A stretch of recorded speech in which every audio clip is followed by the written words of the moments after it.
Alors la première difficulté tient principalement au jeune âge des enfants qui ne sont pas tous entrés dans le langage verbal. Ce qui ne veut pas dire qu'ils ne sont pas rentrés dans la communication. Donc l'enseignant doit pouvoir créer dans sa classe des situations qui permettent l'entrée en communication, même si elle est non verbale. Ce qui passe d'abord par la sécurisation, par la création du sentiment de sécurité pour l'enfant, ce qui va lui permettre d'avoir besoin de rentrer en communication et d'avoir envie de rentrer en communication pour pouvoir rentrer dans le langage.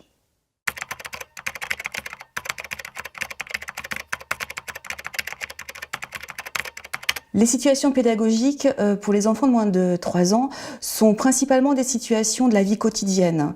Parce que pour pouvoir parler et pour avoir besoin de parler, il faut d'abord avoir fait les choses, les avoir vécues. Ce qui permet d'avoir un support sur lequel on peut s'appuyer pour parler après, hors de la situation, hors du langage de connivence, mais évoquer les choses.